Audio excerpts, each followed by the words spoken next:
Quand on est confronté à une femme qui est plus belle, plus riche que nous, ou alors qui réussit plus, qui a une meilleure vie, qui a eu des choses qu'on n'a pas, par exemple, qui a aussi une très belle relation alors que nous non, il y a plusieurs options pour que la jalousie se manifeste. Dans le pire des cas, la jalousie va se manifester par le fait de l'envier très fort au point d'essayer de ruiner sa réputation pour la descendre à notre niveau supposé. Elle peut se manifester par des critiques ou alors essayer de se manifester par le fait d'essayer de devenir exactement comme elle, copier qui elle est en croyant qu'essayer de devenir elle va nous permettre d'avoir ce qu'elle a. Ou alors cette comparaison peut aussi se retourner contre toi. Ça peut se manifester par le fait de pas te sentir assez bien, par le fait de te sentir pas assez belle, de te sentir nulle à côté d'elle. Tu vas te sentir toute petite et perdre toute confiance en toi face à cette femme que tu considères comme supérieure à toi parce qu'elle a plus de choses que toi et des choses que tu aimerais avoir. Et souvent, si on perçoit une personne comme arrogante, ce n'est pas du tout qu'elle essaye de nous faire sentir inférieurs, mais c'est que nous, on se sent inférieur à elle.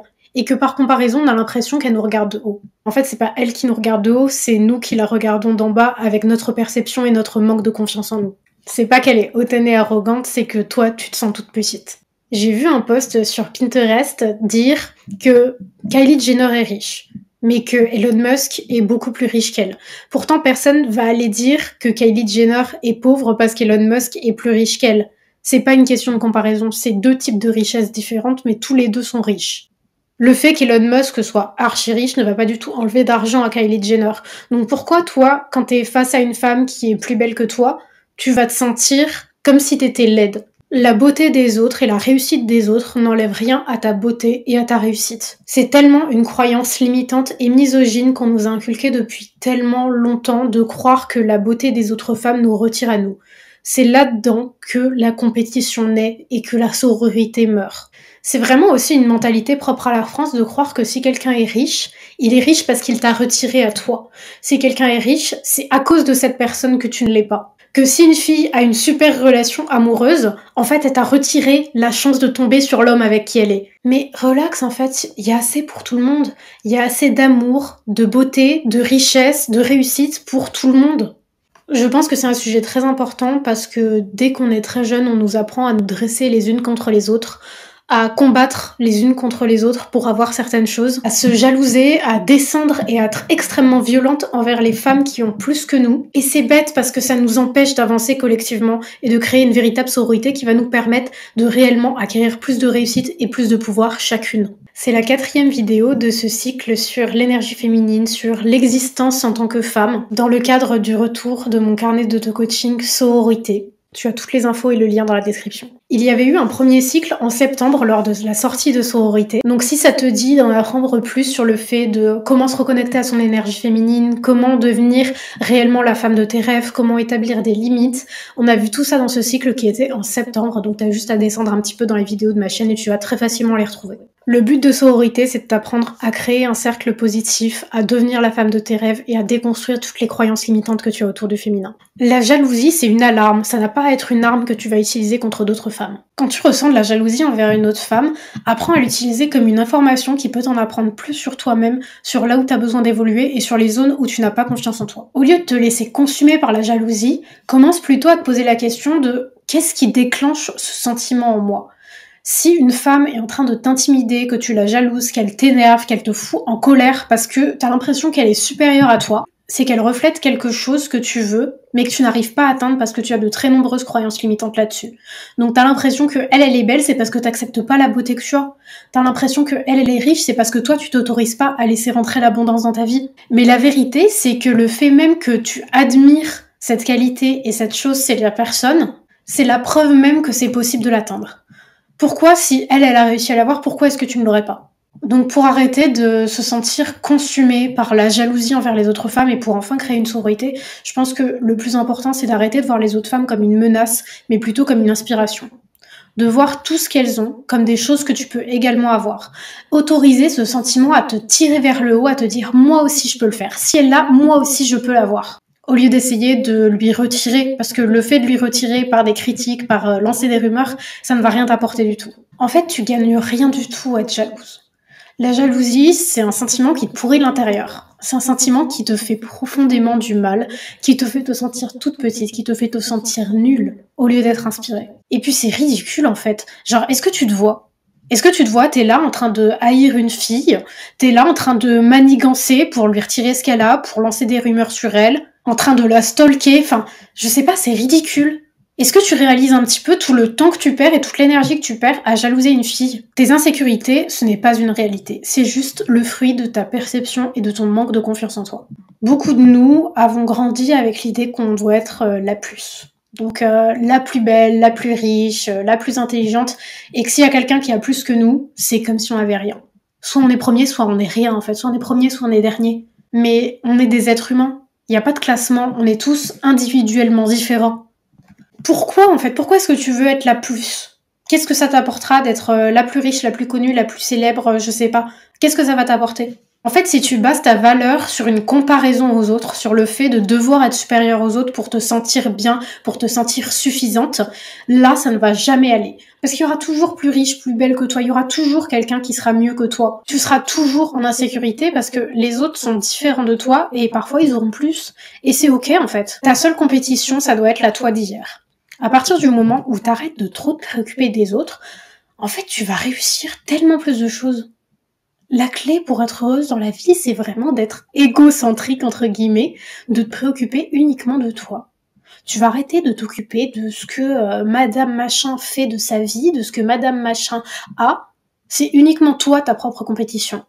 À partir du moment où tu vas être égocentrique, ta seule compétition, ça sera toi-même, tu penseras qu'à la toi d'hier et à la toi de demain, et ça sera beaucoup mieux. Tu vas arrêter de jalouser les autres parce que tu vas penser juste à toi. Arrête de te préoccuper de ce que les autres font de leur vie, en fait. La seule chose importante, c'est ce que toi tu fais de ta vie et comment tu décides d'interagir avec les autres. Quand tu vas commencer à être égocentrique, tu vas te trouver incroyable. Tu vas trouver que chaque jour tu glow up, que chaque jour t'es plus intelligente. Tu vas te trouver incroyable sans avoir de point de comparaison chez autrui. Et là, tu vas pouvoir réellement être heureuse parce que t'en as rien à foutre de ce que les autres font ou de ce que les autres ont. Puis si tu veux mettre un point final à la jalousie, il va aussi falloir apprendre à décentrer les hommes. Et vraiment, avoir les hommes qui sont le centre de ta vie, ça va être le centre d'énormément de problèmes qui vont émerger dans ta vie. Tu sais ce qui alimente la rivalité entre les femmes?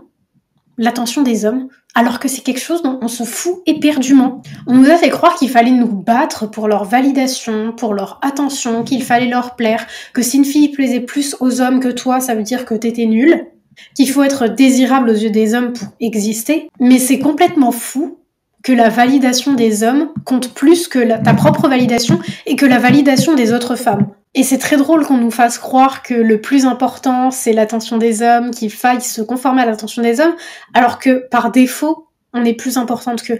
Par défaut, c'est nous qui choisissons, nous qui avons le pouvoir de choisir ou non si on se met avec un homme, eux n'ont aucun pouvoir sur nous. Je vais le rappeler encore et encore, mais pour illustrer tout ça, rappelons que le monde idéal de l'homme misogyne, c'est un monde où les femmes sont exploitées sexuellement, où on exploite leur travail domestique, où elles sont des esclaves, mais les femmes sont très présentes. Alors que le monde idéal des femmes, c'est un monde sans hommes, parce qu'ils nous violentent. Parce que c'est eux la plus grande source de nos soucis au quotidien, que ça soit par la charge mentale, que ça soit par la violence physique, que ça soit par le viol. Le monde idéal des femmes, c'est un monde où les hommes ne sont pas là. Donc en fait, par défaut, on n'a pas besoin d'eux. Par défaut, je te rappelle qu'une femme qui est en couple avec un homme voit son espérance de vie et sa joie diminuer par rapport à celle d'une femme célibataire. Par défaut, alors que c'est l'inverse pour les hommes. Donc c'est eux qui ont besoin de nous. C'est pas nous qui avons besoin d'eux. Donc rappelle-toi toujours ça. T'as pas besoin d'un homme, donc pourquoi est-ce que tu veux leur validation en fait? C'est juste qu'on t'a programmé à être comme ça.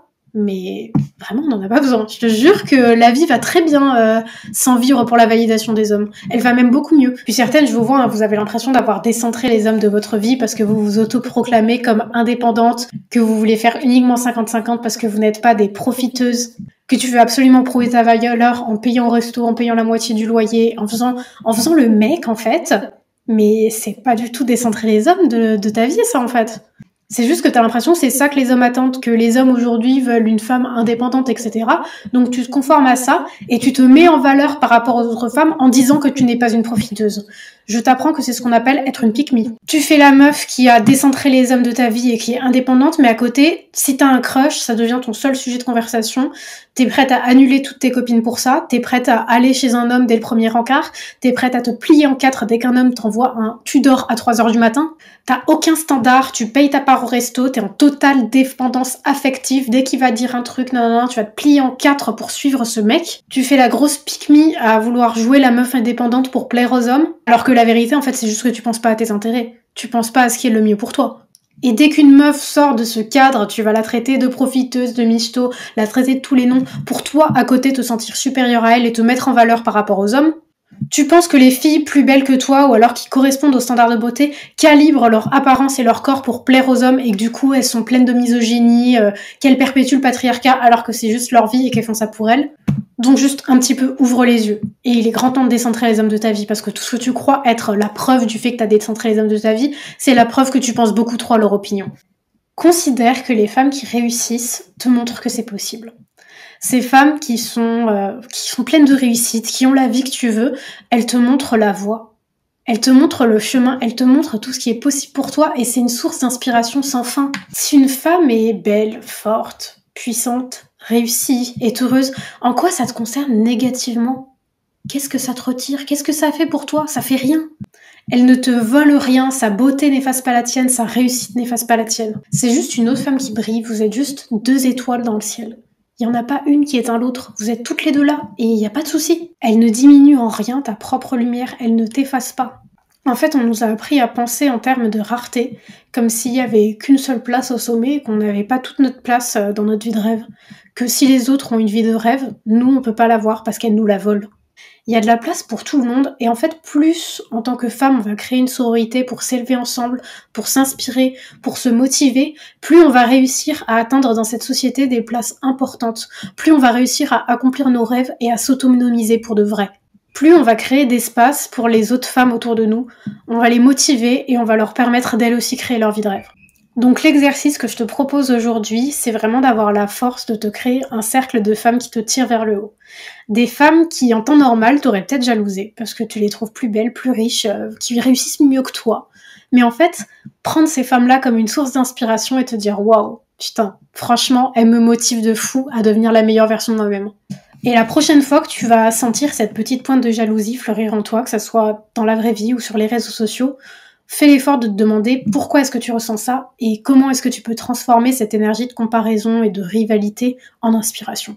On n'est pas des ennemis, on est juste des alliés qui n'ont pas encore créé leur groupe. Si tu veux créer une sororité, une communauté, je t'annonce que Sororité est encore disponible, il reste encore quelques exemplaires. Sororité, c'est une méthode d'auto-coaching en 6 parties qui va te permettre de guérir ta relation au féminin, de te reconnecter à ton corps, de créer ton apparence de rêve, mais également de t'accepter pleinement comme tu es, d'apprendre à ouvrir ton cœur et de ressentir pleinement ta vulnérabilité, de créer ta vie de rêve en devenant aligné avec tes ambitions par des plans d'action et par la loi d'attraction. Également une grosse partie sur les relations amoureuses pour enfin vivre des relations qui sont à ta juste valeur. Et enfin, bien évidemment, vivre en sororité pour devenir l'ami idéal, te constituer ton cercle de rêve et tout simplement créer une sororité au niveau global.